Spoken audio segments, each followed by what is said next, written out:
Big TV భక్తి సమాచారం WhatsApp ఛానల్లో జాయిన్ అవ్వండి. అన్ని విశేషాలు ఎప్పటికప్పుడు తెలుసుకోండి. ఈ వాల పూజ ప్రత్యేకత ఏమిటి? ఆంజనేయ స్వామి యొక్క తోకను వెక్కిరించినటువంటి వాళ్ళు చాలా మంది.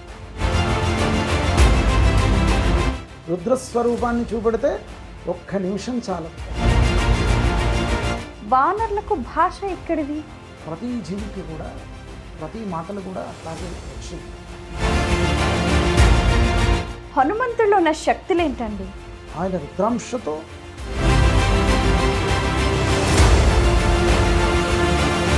నమస్కారం గురుగారు. నమస్కారం. మనం గమనిస్తే కూడా హనుమంతుడి తోకకు కూడా పూజ చేస్తూ ఉంటారు. వాల పూజ అంటారు. మరి ఈ వాల పూజ ప్రత్యేకత ఏమిటి? ఇక్కడ ఆంజనేయ స్వామిని గురించి తెలుసుకోవాలంటే ఆయన తత్వపురుషుడు కూడా. పురుషమైనటువంటి విషయాలకు ఆంజనేయ స్వామి యొక్క తోకను వెక్కిరించినటువంటి వాళ్ళు చాలామంది ఉన్నారు. రావణాసురుడు ఏం చేశాడు? చివరికి ఆయన తోకను తగలబెట్టేశాడు. తోకను తగలబెడితే ఏమైంది? లంకా దహనం అయింది. అంతకు మించి ఏం లేదు. ఆంజనేయ స్వామి తలుచుకుంటే ఆ రోజే రుద్రస్వరూపాన్ని చూపెడితే ఒక్క నిమిషం చాలదు, ఒక క్షణం చాలదు ఆయనను భస్మీపటం చేయడానికి. కానీ రామచంద్రుల ద్వారా చెయ్యాలి అనుకున్నారు. ఇక్కడ విషయం ఏమిటి అంటే ఆయనకు ప్రతి వారిలో కూడా ఎవరిని కూడా వెక్కిరించకూడదు, ఎవరిని కూడా చిన్న చూపుతో చూడకూడదు. మనిషిలో ఉన్నటువంటి చిన్నపాటి ఒకరు చాలా గొప్పనైనటువంటి విద్వాంసులు అయినప్పటికీ చూడడానికి చాలా కొంచెం నల్లగా ఉన్నారు. అయ్యో వీరు ఎటో ఉన్నారే, ఇంత విద్వాంసులు అనుకున్నాం అంటే మనం చూడంగానే ఫస్ట్ వారి యొక్క విద్వతత్వం పైన, వారి విద్వాంసులైనటువంటి అంత గొప్పనైనటువంటి పాండిత్యం పైన దృష్టి పడక ఏం పడుతుంది? కాస్త ఇంత నల్లగా ఉన్నారేమిటి, రూపం అంటే ఏదో ఒక చిన్నతనంగా వారిని చూడడం. ప్రతి వారిలో ఉన్నటువంటి గొప్పతనాన్ని చూడాలి అక్కడ. కనుక అవమానంతో ఎవరిని కూడా వెక్కిరించకూడదు. అట్లా వెక్కిరించినటువంటి వారికి అనేక ఇబ్బందులు కూడా కలుగుతాయి. అంతేకాకుండా వానరులకు తోకలో శక్తి ఉంటుంది. ఆయన వానరునిగా జన్మించారు కదా, ఆయన శక్తి ఎక్కడ ఉంది? తోకలో ఉంది. తోకలో. అందుకే కదా ఆయన యొక్క తోకను భీముడు జడపగడిగారా? భీమసేనుడు నేనే గొప్ప అనుకున్నాడు. గొప్ప అనుకుంటే ఆయనను కాస్త కొంతనైనా కూడా కదలలేకపోయాడు. కానీ ఇంకొక డౌట్ గురుగారు, హనుమ భీమ మధ్వ మూడు ఒకటే అవతారాలు అని అంటూ ఉంటారు కదా. హనుమ భీమ మధ్వ అంటారు కదా. హనుమంతుడి అవతారమే భీమా అవతారం అంటారు కదా. మరి ఆ రెండు అవతారాలు ఒకటే సందర్భంలో ఎలా తరసపడ్డాయి? విషయం ఏమిటి అని అంటే, నేను గాలి పీస్తున్నారు, మీరు గాలి పీలవట్లేదు. ఇక్కడ భగవత్ తత్వం అనేటువంటిది శ్రయస్త్రికోటి దేవతలే కానీ వారు ఒకరే అనే విషయం కూడా. వారు వివిధమైనటువంటి భిన్నమైన స్వరూపాల్లో, ఇప్పుడు శ్రీమదాది విష్ణు మత్స్యకూర్మ వరాహ నారసింహ వామన భార్గవ రాఘవ కృష్ణ బౌద్ధ కలికి దశావతారాలు ఎత్తినప్పుడు విశేష అవతారాలు ఎన్నో. అవును. కనుక మనం ముఖ్యమైన అవతారాలు ఇక్కడ రాముని అవతారం ఉన్నప్పుడు వైకుంఠంలో శ్రీమన్నారాయణ లేడా? అక్కడ ఎట్లా ఉన్నాడు మరి? ఆ విధంగా. అంతేకాకుండా ఇక్కడ వచ్చిన వారు ఇంద్రులు. పంచపాండవులు ఎవరు? ఇంద్రులే కదా. పంచభూతాలే వచ్చాయని ఆ విధమైన స్వరూపంగా అక్కడ వచ్చినటువంటి వారు. ఇక్కడ ఆంజనేయ స్వామి కూడా వారిని కూడా రక్షించడానికి వారెవరు? శ్రీకృష్ణ పరమాత్మ యొక్క భక్తులు, ధర్మం వైపు ఉన్నటువంటి వారు, ధర్మయుద్ధం చేస్తూ ఉన్నటువంటి వారు. ఆంజనేయ స్వామి కూడా సంపూర్ణంగా దేని యొక్క పక్షపాతి? ధర్మపక్షపాతి. ధర్మపక్షపాతి కాబట్టి ధర్మాన్ని కాపాడాల్సినటువంటి బాధ్యత సంపూర్ణంగా తీసుకున్నటువంటి వారు, ఆ విధంగా అనుకుంటూ ఉన్నటువంటి వారు, నేను ధర్మాన్ని కాపాడాలి అహర్నిశలు. అందుగురించి కూడా వారితో అందుగురించి ఉన్నాడని. కనుక రామాయణంలో అనేక విధమైనటువంటి అంతరార్థమైనటువంటి విషయాలు చెప్పబడ్డాయి. ఇక్కడ రామాయణమేలోనే కాకుండా ఈయన యొక్క తోక గురించి కూడా ఈ విధంగా శక్తితో కూడుకున్నటువంటిది కాబట్టి, తోక అన్న వెంటనే మనకి ఏ విధంగా వస్తుంది? ఫస్ట్ మనం చులకనగా చూస్తాం, హాస్యంగా చూస్తాం, వెటకారంగా చూస్తాం. వికారంగా అనుకుంటాం. అది కాదు. ఖచ్చితంగా అది వారికి ఉన్నటువంటి శక్తులు అక్కడ ఉన్నాయి. ఆ శక్తిని కొలవడము, మనిషి ముఖ్యమా శక్తి ముఖ్యమా? శక్తి ముఖ్యం. కనుక ఇక్కడ శక్తి ముఖ్యము అనే విషయం. ఇప్పుడు వానరులు, ఇక్కడేమో రాముడు, ఈయన మానవుడు, వాళ్ళు వానరులు. వానరులకు భాష ఎక్కడిది? పూర్వకాలంలో ప్రతివారు కూడా కృతత్రేతా ద్వాపర యుగాల్లో మనుషుల మాదిరిగానే పక్షులు కానీ ప్రతి ఒక్క జీవి కూడా మాట్లాడేది. ప్రతి జీవికి కూడా ప్రతి మాటలు కూడా అట్లాగే వచ్చేవి. మీరు ఇందాక రాముడు అనేటువంటి విషయాన్ని గురించి అన్నారు. రామశబ్దం ప్రతివారు పలికేవారు, రామాయణాన్ని కూడా పలికేవారు. అది పక్షులు కూడా పలుకుతాయి అనేటువంటి విషయం కూడా చెప్తూ ఇప్పుడు ఆ విధమైనటువంటి ఏదైతే వారికి పోకుండా అంటుపెట్టుకున్నటువంటి విషయాలు ఏవైతే ఉన్నాయో ఇప్పుడు ఆ పోకడనే మనము చిలకల్లో కూడా చూస్తాం. రామ అనేటువంటి శబ్దం పలుకుతూ ఉంటుంది. మిగతా శబ్దాలు ఎందుకు పలకవే? మరి పలికినా కానీ గొప్పగా వచ్చేది రామశబ్దాన్ని పలికేటువంటి స్థితి. ఇక్కడ వీరు కూడా వానరునిగా వచ్చినప్పటికీ మనకు ఇప్పటి కాలంలో చూస్తున్నటువంటి కలియుగ విధానమైనటువంటిది అప్పటి కాలం కాదు. ఆ యుగాంతర పరిస్థితులను బట్టి అనేక విధాలుగా జీవమార్పుడు అనేటువంటిది అయింది. ధర్మ కాలం అనేటువంటిది కలియుగంలో లుప్తమయ్యేటువంటి స్థితులు కాబట్టి అనేక శక్తులు కూడా ప్రకృతి తీసుకుంది అనేక మంది నుంచి. కనుక ఆ విధంగా యుగానికి ప్రతివారు కాలానికి ప్రకృతికి తలవంచాల్సినటువంటి వారే. అప్పటి కాలంలో కృతత్రయత ద్వాపర యుగాల్లో ప్రతివారు మాట్లాడేటువంటి వారు, ప్రతివారు చెప్పుకునేటువంటి వారు, వారి వారి కష్టాలు పంచుకునేటువంటి వారు. అయితే గురుగారు, మనం గమనిస్తే కూడా ఈ హనుమంతుడు లంకలో సీతను ఎలా దర్శించాడు? హనుమంతుడు సుందరాకాండలో విశేషమైనటువంటి వర్ణన ఉంటుంది. అశోకవనం అంటే ఒక శక్తిని దర్శించడానికి తన యొక్క తల్లి వీరు అని పుత్రునికి చెప్పాల్సినటువంటి విషయం కాదు. వారు కారణభూతమైనటువంటి జన్మ కలిగినటువంటి వారు. వీరు కూడా అయోనిజ కారణభూతులే. వీరు కృతయుగే రేవతీ శక్తి, త్రేతాయాం జానకీ తథా ద్వాపరే ద్రౌపదీ శక్తి, కలౌ శక్తిర్ గృహే గృహే అని. శక్తి ఎక్కడైతే వీస్తుందో ఇది శక్తి అని మనం గుర్తుపెట్టాల్సినటువంటి అక్కర్లేదు. ఖచ్చితంగా ఆ విధంగానే వీరు చేయవచ్చు. వీరు అనేక గాథలు కూడా కొన్ని చెప్తారు. ఆంజనేయ స్వామి కూడా శక్తి స్వరూపమే కదా.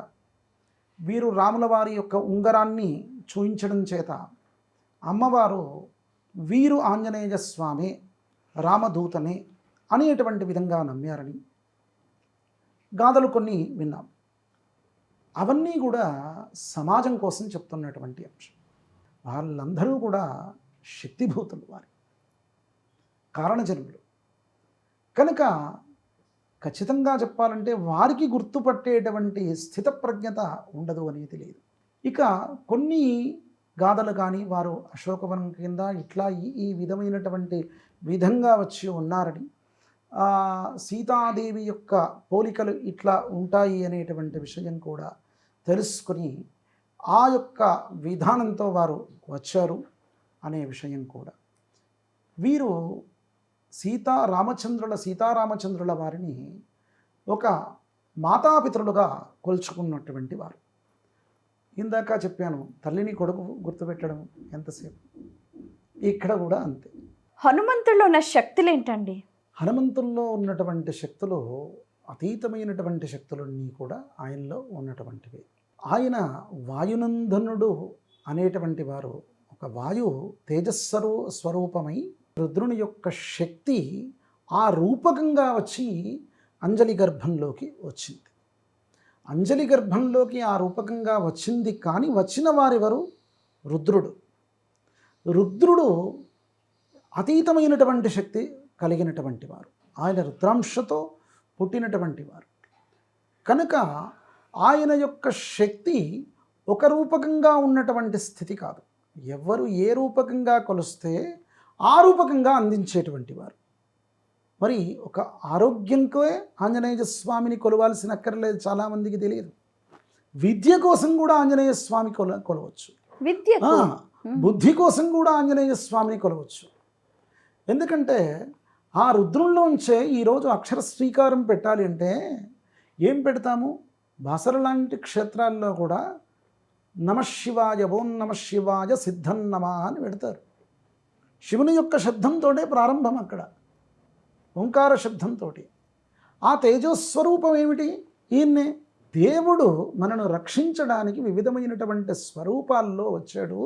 చివరికి ఎత్తాల్సినటువంటి అవతారం కూడా లేకుండా ఒక వానర స్వరూపం కూడా, అంటే ఏదైతే మనకు వామనుని యొక్క స్థితులే కాకుండా మనకు వరాహమైనటువంటి అవతారం కూడా భూమిని కాపాడడానికి వరాహస్వరూపంలో కూడా విష్ణుమూర్తి వచ్చాడు. అంతటి విష్ణుమూర్తికి వరాహస్వరూపం ఎత్తాల్సిన అవసరం ఏముంది? ఈయన కూడా వానర స్వరూపం ఎత్తాల్సినటువంటి అక్కరలేదు. ఇక్కడ భూమండలాన్ని కాపాడడానికి ఒక అతీత శక్తి అనేటువంటిది కావాలి. ఆ శక్తి అంతటా వీచే శక్తి కావాలి. ఇక్కడ వీస్తున్నది అక్కడ వీస్తలేదు అనేటువంటిది కాదు. వీరి ద్వారా ఈ పని అవుతుంది, ఈ పని కాదు అనేటువంటిది లేదు. అక్కడ రాముల వారికి కూడా ఏ విధమైన పనైనా ఒక యుద్ధంతో కాదు, చివరికి సంజీవిని కావాలి అనుకున్నా ఎవరిని పంపించాడు అంటే వీరిని పంపించాడు. ఔషధి మొక్కను తెలుసుకున్నటువంటి ఇంకెవరితో సహాయంతో తెలుసుకున్నాడని అంటారు ఇక్కడ. ఆ సంజీవిని పర్వతాన్ని తీసుకొచ్చారు అనేటువంటి, అంటే ప్రతి శక్తి కూడా కలిగినటువంటి వారు ఎవరు అనంటే వీరే అనేటువంటి విషయం. మన పురాణాలు గాథలు అక్కడ సంజీవిని పర్వతం పైన వివిధమైనటువంటి మొక్కలుంటే సంజీవిని మొక్క లక్ష్మణికి ఉపయోగపడితే లక్ష్మణునితో పాటుగా వివిధమైనటువంటి ఆ యొక్క రాముల వారి యొక్క సేన, వానర సేన కూడా పడిపోయింది కాబట్టి వాటి రాకతోటి అవన్నీ కూడా లేచి కూర్చుంటాయి, వాటికి కూడా ప్రాణం వస్తుంది. ఓహో, అందు గురించి సంజీవిని పర్వతాన్ని తీసుకొచ్చాడు. సంజీవిని మొక్క తెలుసుకోలేదు, అందు గురించి తీసుకొచ్చాడు అనే విషయంగా వాళ్ళు సంకుచితంగా చూపెడుతూ ఉంటారు. అందు గురించి కాదు, అందులో ఇంత అర్థం ఉందా? కనుక సంజీవిని పర్వతాన్ని తీసుకొచ్చే విషయం ఎందు గురించి? ఈ విధమైనటువంటి మొక్కలు ఎన్నో ఉన్నాయి. ఒక్కొక్కరికి ఒక్కరు ఆ యుద్ధంతో పడిపోయినప్పటికీ లోపల ఇంకా ఏదైనా రోగాలు ఉండవచ్చు వారికి. ఆ రోగానికి సరి అయినటువంటి మెడిసిన్ అందాలి అని అంటే ఔషధీ గుణం. ఆ సంజీవిని పర్వతం పైన అన్ని ఔషధులు ఉంటాయి, ప్రతి వారికి ఉపయోగపడుతుంది ఇక్కడ. అందుకనే నా గురుగారు సంజీవిని పర్వతం ఎత్తిన హనుమంతుడి ఫోటో ఎవరింట్లో అయితే ఉంటుందో వాళ్ళకంతా ఆరోగ్యం బాగుంటుంది, ఆయుష్ పెరుగుతుంది అంటారు. ప్రతిదానికి మంచిది. ఆంజనేయ స్వామికి ఉన్నటువంటి శక్తి ఒక్కటితో ఒక్క శక్తి ఉంది అని అనుకోవడానికి వీల్లేదు. సకల శక్తులు కలిగినటువంటి వారు వారి యొక్క ఆరాధన చేస్తూ సకల శక్తులన్నీ కూడా పొందుదాం. అట్లాగే మన యొక్క ఇబ్బందులన్నీ కూడా పోగొట్టచ్చు. గురుగారు, మనం గమనిస్తే కూడా లంకలోకి ప్రవేశించే ముందు హనుమంతుడు మార్జాల రూపం అంటే పిల్లిగా కూడా మారాడట. అంటే శరీరాన్ని కూడా మార్చేస్తాడా? అంటే శరీరాన్ని పెద్దది చేశాడు, చిన్నగా చేశాడని తెలుసు, కానీ ఇట్లా శరీరాన్ని కూడా మార్చేసి వేరే జంతువులకు కూడా మారిపోయే శక్తి ఉందా? ఆయన వానర స్వరూపంగా వచ్చినప్పటికీ ఆయన ఉన్నటువంటి రూపం అనేటువంటిది అట్లా రావాల్సిన అక్కర్లేదే. ఆయనకు ఏ రూపమైనా ఎత్తగలడు. ఆయన భగవంతుడు కదా. భగవంతునికి ఈ రూపం ఆ రూపం అని లేదే. ఇందాక చెప్పాను కదా, మత్పిండమేకం బహుబాండ రూప. నాలో ఉన్నా, నీలో ఉన్నా, మీలో ఉన్నా, ఇంకొకరిలో ఉన్నా, ఒక చీమలో ఉన్నా, దోమలో ఉన్నా, ప్రతి వారిలో కూడా పరమాత్మనే వివిధమైనటువంటి దేహాలతో ఉన్నాడు ఆయన. కనుక వివిధమైనటువంటి దేహాలతో మనను కల్పించారు. మనము ఇంకో రూపంలో మార్చుకోవడానికి వీల్లేదు. కానీ ఆ పరమాత్మ ఏ దేహంలోకి ఎట్లా అయితే అట్లా పోగలడు. ఆయన ఎట్లా ఉంటే అట్లా మార్చుకోగలడు. మార్చుకోవడానికి చిన్నగా ఉన్న సూక్ష్మము అనేటువంటి విషయం కూడా ఏమిటి అంటే అర్థము స్థూలము సూక్ష్మము. అంటే మనిషి యొక్క విషయాన్ని ఎంత సూక్ష్మ దృష్టితోనైనా చూడగలడు, ఎంత స్థూలంగానైనా దాన్ని చేయగలడు. ఎంత పెద్దనైనటువంటి పైనైనా చేయగలడు. మరి చిన్నపిల్లల వాళ్ళ మాదిరిగా అల్లరి పనులు కూడా చేయగలడు. పెద్దవాళ్ళ మాదిరిగా ఒక ఋషిగా కూడా, చివరికి ఒక యోగిగా కూడా, ఒక యోగును చూస్తాము అంటే ఆంజనేయ స్వామి, తపఃపూరితమైనటువంటి ఆంజనేయ స్వామి, అభయాంజనేయ స్వామి, యోగాంజనేయ స్వామిని చూస్తూ ఉంటాం మనం. ఒక వీరుణ్ణి కావాలంటే ఆయన్నే చూస్తాం, ఒక బాలుణ్ణిగా ఉంటే ఆయన్నే చూస్తాం.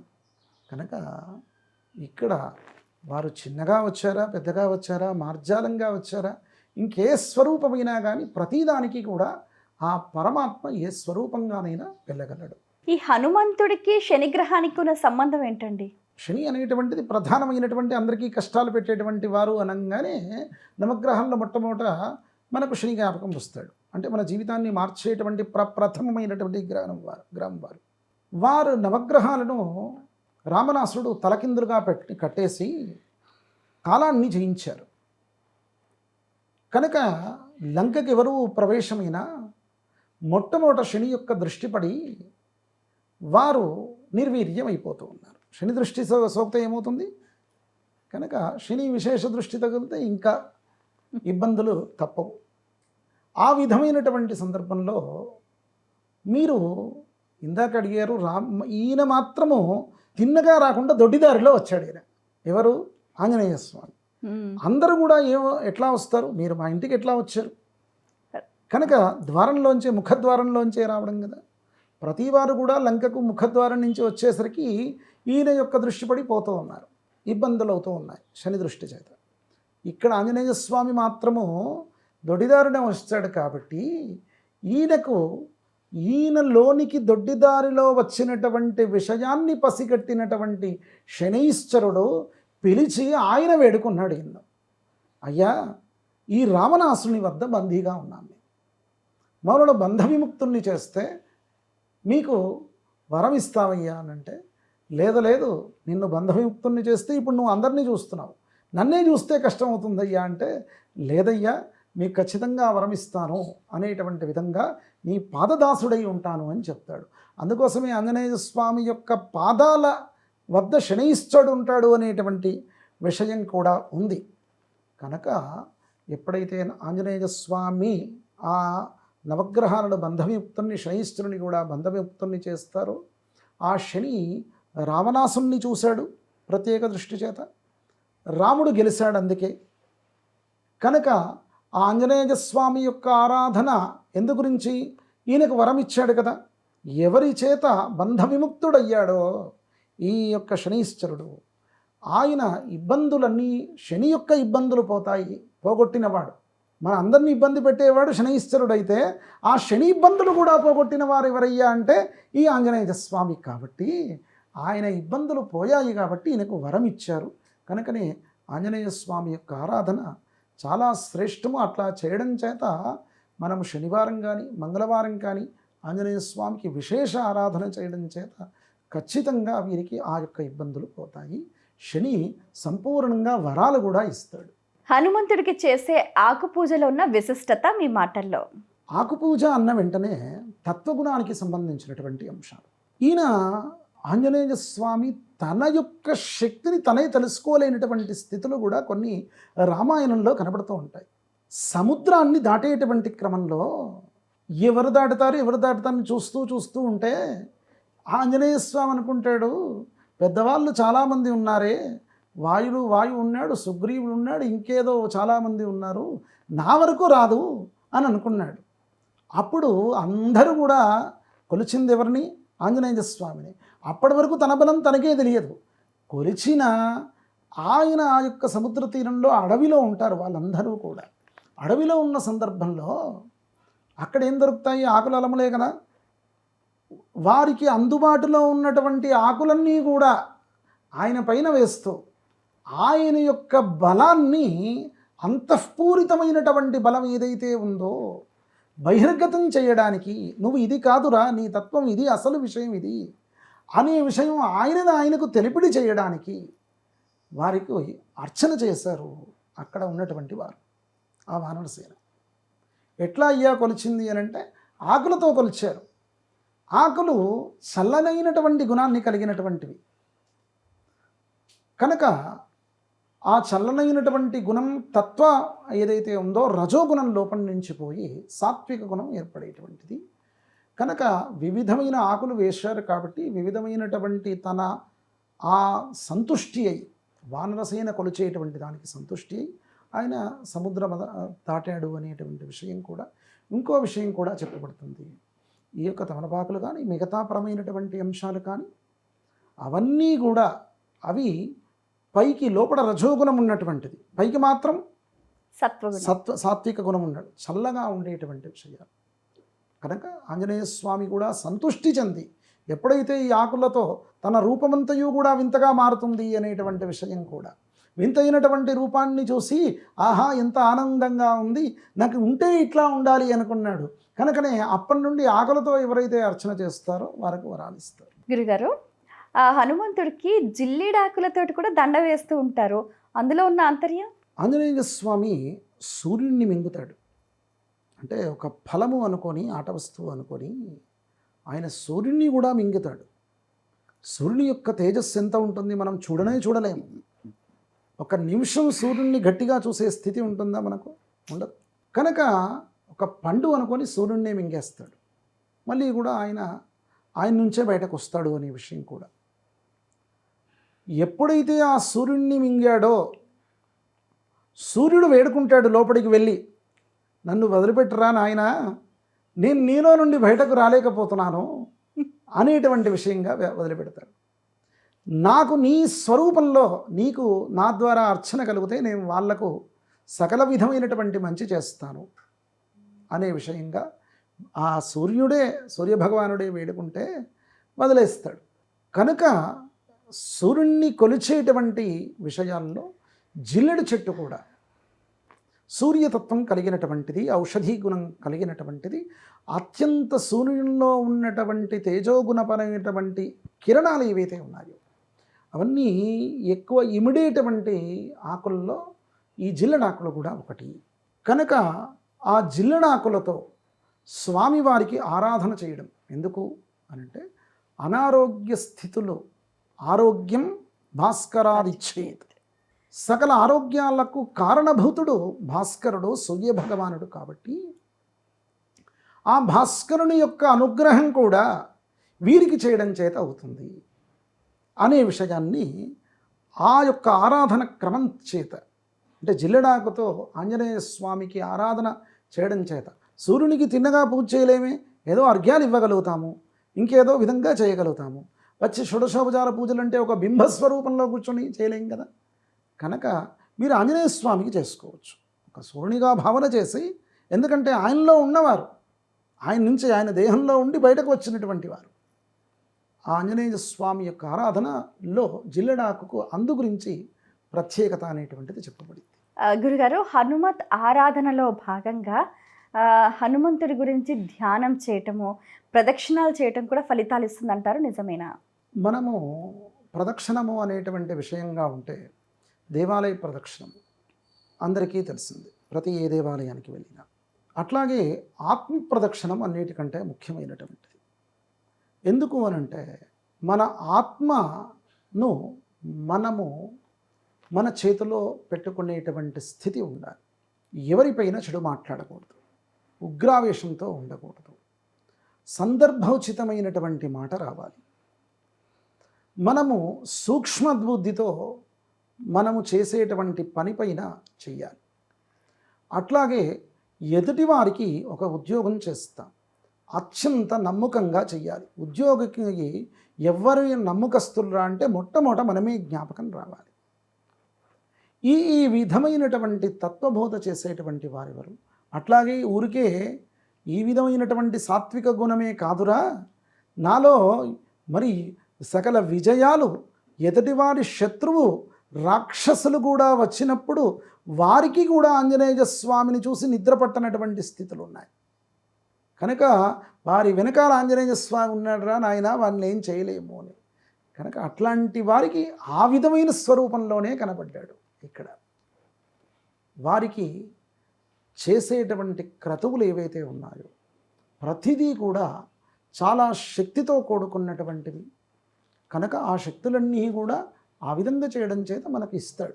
లంకలో సీత జాడ చూచి వచ్చిన హనుమంతుడు నేరుగా శ్రీరాముడికి చెప్పలేదు ఎందుకు? ప్రతి వారు ఈ కాలంలో వారు తెలుసుకున్నటువంటి అంశాలు. నేను ఉద్యోగంలో ఒకటి, అంటే ఇంకో విధానంగా చెప్తున్నాను. ఉద్యోగం చేస్తూ ఉంటే ఉద్యోగంలో ఒకటి మనకు ఒక పని అప్పగించారు. అప్పగించిన వెంటనే ఏం చేస్తాము, మన తర్వాత మేనేజర్ ఉంటాడు, మేనేజర్ తర్వాత డైరెక్టర్ ఉంటాడు, డైరెక్టర్ తర్వాత CEO ఓనర్ ఉంటారు. వారితోటి వెళ్ళి చెబితే మనకు మంచి ర్యాపో ఏర్పడుతుంది, మనకు ఇంకేదో ప్రమోషన్స్ వస్తుందని వీళ్ళందరినీ కూడా కాదని, అంటే ఆ యొక్క ఓనర్కు మనం ఎవరో పరిచయం లేదు, అయినప్పటికీ ఎవరి ద్వారా అయితే వెళ్ళామో మనకంటే పైన ఉన్నటువంటి ఆఫీసర్స్ని వాళ్ళందరినీ కూడా కాదని, ఎప్పుడైతే మనకు డైరెక్ట్ యజమానితోటే సంబంధం పెట్టుకోవాలని ఈ కాలంలో వారు ఏదో చిన్న పనులు చేసినా కానీ, అత్యంత చిన్న పనులు చేసినా వెళ్ళి చెప్తూ ఉంటారు. ఆంజనేయ స్వామి చాలా స్థితప్రజ్ఞుడు. గొప్పనైనటువంటి పని చేసిన ఆ కాలంలో సముద్రాన్ని ఛేదించడం, దాటడం, సాక్షాత్తు మృత్యు సమానమైనటువంటి రామనాసురుడు కారణజన్ముడే కాకుండా అక్కడ కాలాన్ని జయించినటువంటి వాడు రావణ బ్రహ్మ. ఆయన నవగ్రహాలను కూడా తన ఆధీనంలో పెట్టుకున్నటువంటి వాడు. సూర్యచంద్రుల యొక్క రాకపోకలు కూడా ఆయన యొక్క అనుమతి తీసుకొని సూర్యుడు ఉదయించాల్సినటువంటి స్థితి ఉన్నటువంటి వాడు. ఆయన్ను కూడా భయభ్రాంతులకు గురి చేసి, నేనున్నాన్రా రాముని పక్షాన, నువ్వెంతరా అని రావణాసురునికి ఒక భయాన్ని ఇచ్చేసి, ఆ సీతా అమ్మవారిని యొక్క జాడను తెలుసుకోవడమే కాకుండా ఆధారంతో అక్కడికి వచ్చాడు మనతో పాటుగా. రావణాసురునికి దగ్గరికి లోపలికి వెళ్తే ఒక పురుగు కూడా బయటకు రాలేదు. కనుక ఇక్కడ వచ్చినటువంటి అట్లాంటిదంతయు కూడా సాధించి ఆయన ఆ మణిని కూడా తీసుకొని వచ్చి, అమ్మవారి యొక్క మణిని కూడా తీసుకొని వస్తాడు. తిన్నగా వచ్చేసి మొట్టమొదట జాంబవంతుడికి చూపెట్టాడు. జాంబవంతుడు అందరిలో వానశ్రేణిలో పెద్దవాడు వయసులో. ఈ కాలంలో పెద్దవాళ్ళకు మర్యాద చేయట్లేదు. ఇంట్లో పెద్దవారంటే ఒక మూలకు పడేస్తున్నాము, ఇంకేదో చేస్తున్నాం, నానా విధంగా చేస్తున్నాం. మనం ఏదో కొంత సంపాదించినా తల్లిదండ్రులకు కూడా మర్యాద ఇవ్వనటువంటి స్థితులు వచ్చాయి. తాత్కాలికమైనటువంటి స్థితిలో ఆ సంపాదన ఉన్నప్పటికీ, కానీ ఇక్కడ అట్లా కాదు. అంతటి విజయాన్ని పొందినా కానీ ఈయన మొట్టమొదట ఒక సాధారణంగా ఒక పెద్ద ఆయనకు ఏ విధంగా గౌరవం ఇవ్వాలి, ఈయన ద్వారా ఆయనకు నాకు పరిచయము అనేటువంటి విషయంగా అంచలంచలుగా చెప్పుకుంటూ వచ్చాడు అక్కడ. అంటే తన యొక్క విజయ సాధన గురించి ఇంకేదో పెద్దగా చెప్పకుండా ఆయన లంకలోకి ప్రవేశించిన తీరు కానీ, ఎట్లా వెళ్ళాడు అనేటువంటి విషయం, ఆ విధమైనటువంటి విధానంతయు కూడా జాంబవంతునికి, తర్వాత సుగ్రీవునికి, వీళ్ళందరికీ చెప్పిన తర్వాత వీళ్ళ ద్వారా రామచంద్రుల దగ్గరికి వెళ్ళాడు. అంటే ఈ మణిని కూడా జాంబవంతుడు తీసుకొచ్చి, చూడయ్యా మా వాడు తీసుకొచ్చాడు, ఇది అమ్మవారిదేనా అని జాంబవంతుడు వెళ్ళి చూపెట్టాడు. ఇంకొక విషయం కూడా, మనము పెద్దవాళ్ళ దగ్గరికి వెళ్తే కూడా ఒక భయంతో ఉండాలి. మనము ఒక మినిస్టర్ గారి దగ్గరికి వెళ్ళాము, సాధారణంగా వెళ్ళాలి, అక్కడ సెక్యూరిటీ పర్మిషన్స్ తీసుకోవాలి, నానా విధంగా ఉండాలి. మరి ఒక రాజు దగ్గరికి, ఒక మంత్రి దగ్గరికి, ఎమ్మెల్యే దగ్గరికి, ఈరోజు ఒక సర్పంచ్ దగ్గరికి అట్లా వెళ్తే రాజాదిరాజుడు ఆయన. కనుక ధర్మదేవత, రామో విగ్రహవాన్ ధర్మ, మరి ధర్మదేవత ఎవరయ్యా అంటే ఆయనే అనేటువంటి స్థితి. ఆయన దగ్గరికి వెళ్ళినప్పుడు అత్యంత సాధారణంగా ఇట్లా ఉండాలి. ఒక రాజు దగ్గరికి వెళ్ళినప్పుడు ఏ విధమైనటువంటి విధేయతతో ఉండాలి. మరి మనం ఎంతటి విజయాన్ని సాధించినా అహంకారంతో ఉండకూడదు, గర్వంతో మన యొక్క విషయాన్ని ప్రకటన చెయ్యకూడదు అనే విషయాన్ని తెలిపిన వారు ఇక్కడ. అట్లా జాంబవంతుని ద్వారా వెళ్ళారు. ఆ యొక్క మణిని చూసి రామచంద్రుల వారు ఈయన చూశాడనేటువంటి విషయాన్ని నమ్మి చేరదీస్తాడు. అదండి ఆంజనేయుని యొక్క తత్వం చాలా గొప్పనైనటువంటిది. మనము మన యొక్క విద్యార్థులు, పిల్లలు ముఖ్యంగా ఆయన నుంచి నేర్చుకోవలసినటువంటి గాథలు ఎన్నో. శ్రీరామ పట్టాభిషేకం అయిన తర్వాత హనుమంతుడు ఏమయ్యాడు? రాముని యొక్క పట్టాభిషేకం అయిన తర్వాత వారు కోరుకోవలసిందే రాముని యొక్క పట్టాభిషేకం. ఎక్కడ ఇబ్బంది ఉందో హనుమత్ అక్కడ ప్రత్యక్షమయ్యాడు. వారు సుఖంగా ఉన్నటువంటి రోజుల్లో హనుమంతుడు కనవలేదు మనకు. ఎక్కడైనా చూడండి, అవును, రామాయణం అంతా చూడండి, చివరికి భాగవతాల విషయాల్లో కూడా చివరికి ఎక్కడో అక్కడ కనబడ్డాడే తప్ప ఆంజనేయ స్వామి మళ్ళీ మళ్ళీ కూడా కనబడినటువంటి స్థితి కాదు. రాముల పట్టాభిషేకం అయిపోయిన తర్వాత ఏమైంది? దశవర్ష సహస్రాని దశవర్ష శతాని చ. అందరూ ఏమనుకుంటారు, రాముల వారు ఏదో సంవత్సరమో 10 సంవత్సరాలు ఇంకేదో 4 సంవత్సరాలు 4 నెలల్లో పరిపాలన చేశారనుకుంటారు. ఎన్ని సంవత్సరాల పాటు చేశాడు? 11,000 సంవత్సరాల పాటు భూమండలాన్ని ఆయన భరతఖండాన్ని సుభిక్షంగా రామరాజ్యం అంటే ఇదిరా అనేటువంటి విధంగా పరిపాలన చేసినటువంటి వాడు రాముల వారు కూడా ప్రత్యక్షమయ్యారు మనకు. ఎక్కడ అంటే రామ లవకుశల యొక్క యుద్ధం అవుతుంది. సీతాదేవికి వెళ్ళి చెప్పిన వారెవరు? హనుమంతుడు కాదు. లోకమంతయు కూడా మొత్తము పోతుందమ్మా, ఇబ్బంది పడతారు, రాముని యొక్క తేజస్సే కదా అక్కడ. ఎవరు? అది లవకుశులు అంటే ఆయన యొక్క తేజస్సుతోటి అక్కడ యుద్ధం చేయడము. కనుక ఆ యొక్క యుద్ధం ఇంకా కూడా భీకరంగా మారితే ప్రకృతి మొత్తం పోతుంది. వారికి మధ్యన యుద్ధం జరుగుతున్నదని వారికి పట్టాభిషేకం అయిపోయిన తర్వాత ఎవరికి పట్టాభిషేకం కట్టడానికి వచ్చాడు? లవకుశలకు పట్టాభిషేకం కట్టడానికి మళ్ళీ ప్రత్యక్షమయ్యాడు ఇక్కడ. అంటే ఎక్కడ ఇబ్బంది అయిందో నేనున్నాను అనేటువంటి విధంగా వచ్చినటువంటి వాడు. సుఖాన్ని కోరుకున్నటువంటి వ్యక్తి కాదు, ఎదుటి వారి యొక్క సుఖాన్ని కోరుకొని వారికి సుఖాన్ని ఇచ్చినటువంటి వారు. అంతేకాకుండా అందరి యొక్క మేలు కోరుకున్నటువంటి వారు. రామచంద్రుల వారు ఉన్నారు అని అంటే రాజ్యం సుభిక్షంగా ఉంది అంటే ప్రకృతి ప్రజలు అందరూ కూడా సుభిక్షంగా ఉంటారు. అదే అందచేసినటువంటి వారెవరు? వీరే ఆంజనేయులే.